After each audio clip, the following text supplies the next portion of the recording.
Продолжаем эфир. Развитие отношений с Россией, внутренний диалог в Абхазии стали главными темами встречи участников консультативного совета с новым российским послом Вячеславом Гладковым о позиции политических сил республики, итогах встречи и дальнейших шагах будем говорить с председателем партии «Единая Абхазия» Алхасом Барзани. Он у нас в гостях. Алхас Херсонович, здравствуйте. Здравствуйте, здравствуйте. Алхас Херсонович, вы могли слушать интервью Тимура Надарая. Вот хотелось бы, чтобы вы его слова прокомментировали и поделились своим мнением о прошедшей встрече. Ну, я с удовольствием Алхас Херсонович, поближе к микрофону, чтобы нас лучше слышали. Я с удовольствием хочу прокомментировать слова Тимура Хухутовича, что данная встреча прошла в таком формате впервые. Нас, политической партии и общественной организации, руководство страны познакомило с вновь назначенным послом. Прежде всего хочется отметить, что встреча проходила в такой, знаете, неформальной дружеской обстановке. Мы все сидели, прежде всего, как друзья, как единомышленники. Мы обсуждали в таком свободном формате, излагали свои мысли, те действительно, которые у нас находятся в голове, не подбирая слов, что называется. Это всегда, на мой взгляд, принесет только позитив, как Российской Федерации, так и Республики Абхазия. Поэтому это прежде всего хочется отметить из тех слов, которые сказал Тимур Хухутович. Вы знаете, для себя хочу сказать, что данная встреча для меня носила такой очень позитивный характер.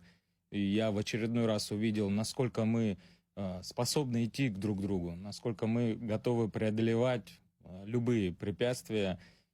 Каждый из нас, я вижу, уверен, знаю, что думает только об одном: как сделать еще лучше нашу Республику Абхазия, как сделать еще более стабильнее нашу Республику Абхазия. Поэтому в этом плане мы все находимся в одном фарватере. А по внешней политике наше руководство в очередной раз показало всем недоброжелателям, в том числе находящимся на Западе, что единовекторная внешняя политика Республики Абхазия, она по-прежнему носит тот характер, который я носил ранее. Мы развиваемся в духе подписанного соглашения 2014 года, в духе союзнических и стратегических отношений друг с другом. Ну, а то, что вот такой формат консультативного совета, где представлены разные политические силы, насколько это, на ваш взгляд, сейчас важно? Очень важно. И своевременно? Очень важно, и диалог, он всегда лучше, чем его отсутствие.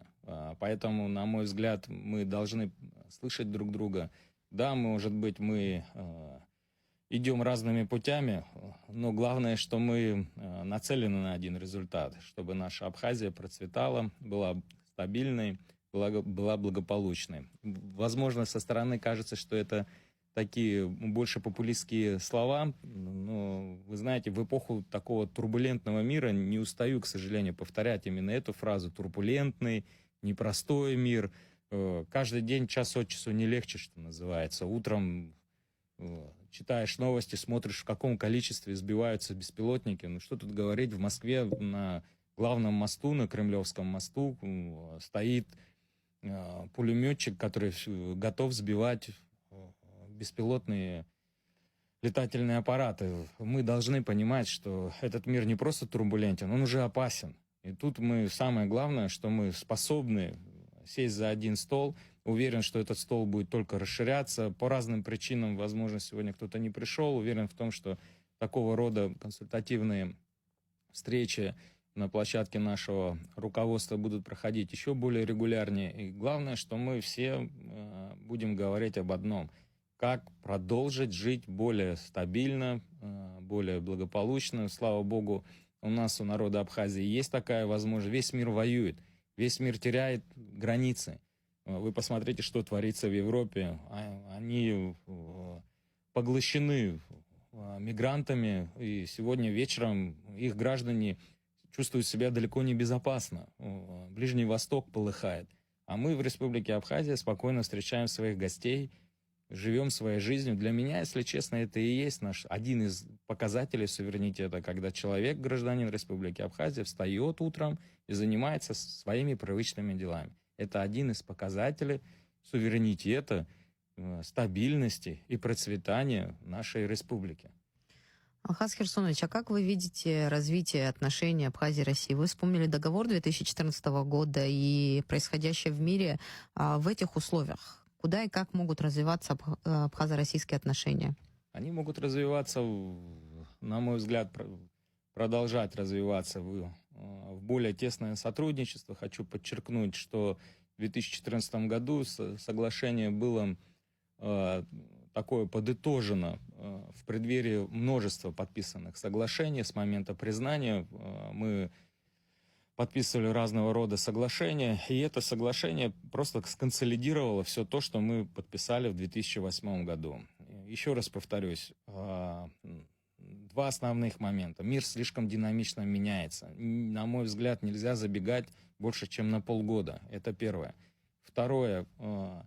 На сегодняшний день Республика Абхазия взяла твердую позицию на курс союзнических отношений с Российской Федерацией. Поэтому в этом ключе, на мой взгляд, основываясь на этих двух факторах, и будут развиваться наши двухсторонние отношения, которые будут позитивно сказываться на наших гражданах. Например, на удобстве пересечения абхазо-российской границы, на безопасности нашей территории. Мы будем продолжать находиться в едином фарватере общей безопасности с Российской Федерацией. Соответственно, те внешние угрозы, которые не перестали существовать для нашего общества, они не то чтобы прекратят быть, они подуспокоятся, скажу так, пока мы рядом находимся с нашим большим другом, соответственно, я считаю, что мы будем находиться в одной общей безопасной территории вместе с Российской Федерацией.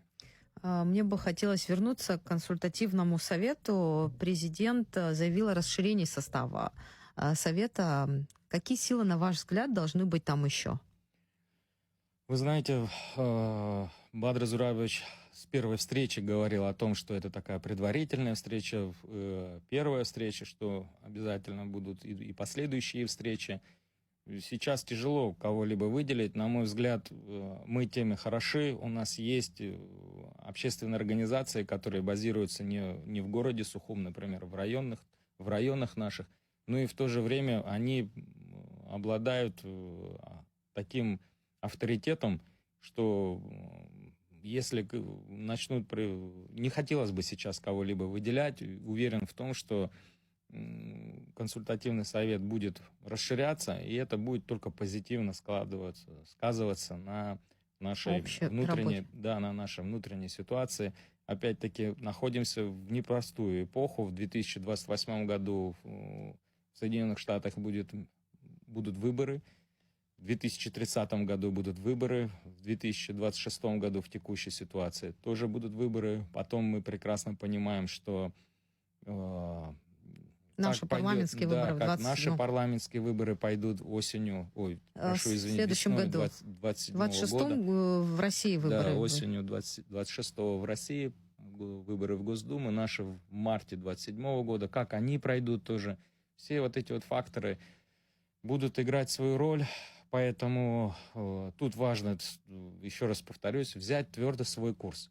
И надо идти в жизни так, чтобы и волной нас не поглотило, что называется, и чтобы и мы не отставали. Взять наш такой проабхазский курс, который позволит нам в эпоху этого турбулентного мира четко, твердо отстоять свои абхазские интересы, не потерять свои границы, не растерять наших соотечественников. Разное время бывает. Если мы начнем закручивать гайки, давайте поговорим, да, на эту тему, то, конечно же, наши граждане начнут разбегаться, как говорится. Поэтому нам очень важно диалог и консенсус. Да, и не переборщить там с налоговой системой той же, дать вздохнуть спокойно нашим основным налогоплательщикам, малому и среднему предпринимательству. Мы сегодня видим, насколько турбулентен и туристический бизнес, а это главный двигатель нашей экономики. Очень непростые времена переживает и сельское хозяйство. Это тоже один из главных тоже видов нашей деятельности. Энергетический сектор. Тоже видим, насколько все дорожает вообще в мире, не только в Республике Абхазия. Энергоресурсы — это одни из тех ресурсов, которые носит стратегический характер. То есть политику от экономики, от социальных вопросов невозможно отделить, да. Видите, и внимание... Из-за политических факторов у нас, у стратегического союзника, есть проблемы с поставкой нефтепродуктов. Конечно же, это тоже сказывается и на нас тоже. Люди не всегда могут приехать вовремя к нам и так далее. Поэтому забегать вперед не стоит. Тут, еще раз повторюсь, главное твердо стоять на наших главных ценностях. Абхазия была, есть и будет. Мы главный ресурс Республики Абхазия — это ее люди, народы Абхазии.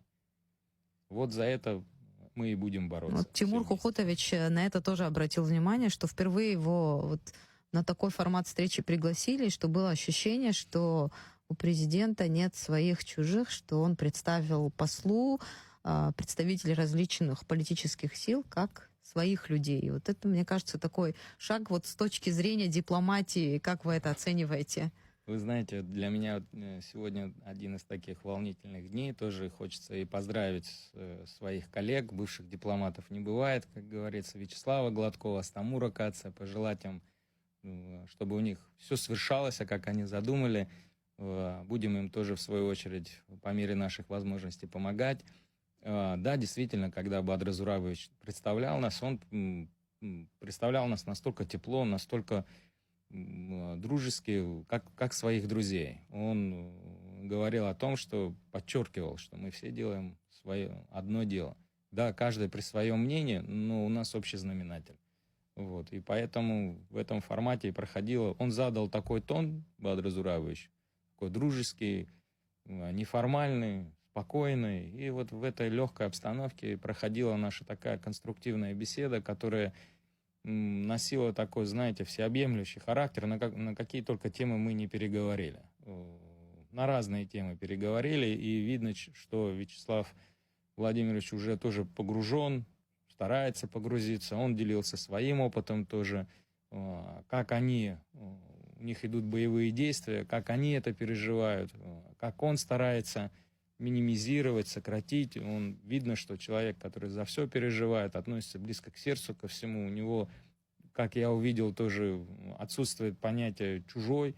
Он всегда говорил «коллеги», «друзья», вот такие термины тоже употреблял. И, на мой взгляд, мы будем делать с ним вместе одно большое общее дело. Не устаю озвучивать этот фактор, потому что он зарождает в моей душе смысл того, что 4 года Российская Федерация находится в стадии специальной военной операции. Конечно же, это будет отражаться и на нас тоже, в любом случае. И когда ты понимаешь, за что ты стоишь и почему тебе это надо, легче жить всегда, легче переносить невзгоды, легче стоять на своем. И вот такие вот факторы, когда ты встречаешься с друзьями в это непростое время, они мотивируют на все 100%. Это однозначно. Я сегодня был в кругу своих друзей. Хочется поблагодарить старших друзей, коллег за такую теплую беседу. И уверен в том, что она будет только продолжаться и расширяться. Тимур Хухутович еще говорил о том, что да, по некоторым экономическим, социальным вопросам могут быть разногласия, и уже какие-то мнения озвучивались, но все равно он говорит о том, что мы сможем найти диалог вот в рамках вот этого формата. Как вам кажется, этот формат действительно рабочий и позволит снять вот это напряжение социальное в обществе? Мы же много лет наблюдаем, слово «турбулентность» вы не раз употребили, а внутри общества мы же эту турбулентность чувствуем периодически. В спорах рождается истина. В этом нет ничего страшного, что у нас у каждого свое мнение. Но не на площадях, как у нас часто бывает. Да, именно вот сейчас очень важно, что руководство республики нашло такой инструмент, нашло такую общую точку соприкосновения, и где мы сейчас можем в спокойном дружеском диалоге обсуждать такие немаловажные факторы для нашего общества.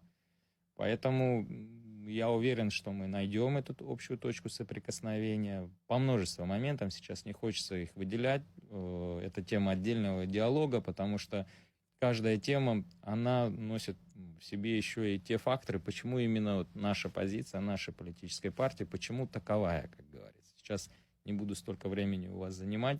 Приглашаю, кстати, вас к нам, в республиканскую политическую партию. И будем иметь возможность с вами, не торопясь, все обсудить, потому что о многом хочется поговорить. Ваших тоже коллег тоже всегда приглашаем. Мы на нашей площадке всегда стараемся делать стратегические сессии, круглые столы. А как я буду с Тимуром Хухутовичем потом общаться с позиции партии «Единая Абхазия»? Да. Ведущий радио «Спутник» все-таки должны быть где-то посередине, чтобы иметь возможность объективно общаться с разными политическими силами. Мы, справедливости ради, всегда стараемся проводить площадки разного формата, чтобы делать общие точки соприкосновения, чтобы дать возможность людям выговориться и так далее. Алхаз Херсонович, большое спасибо, что были с нами в студии. Благодарю. Спасибо за приглашение. Спасибо. А нашим слушателям напомню, у нас в гостях был председатель партии «Единая Абхазия» Алхаз Барзани. Мы говорили о встрече участников консультативного совета с новым российским послом.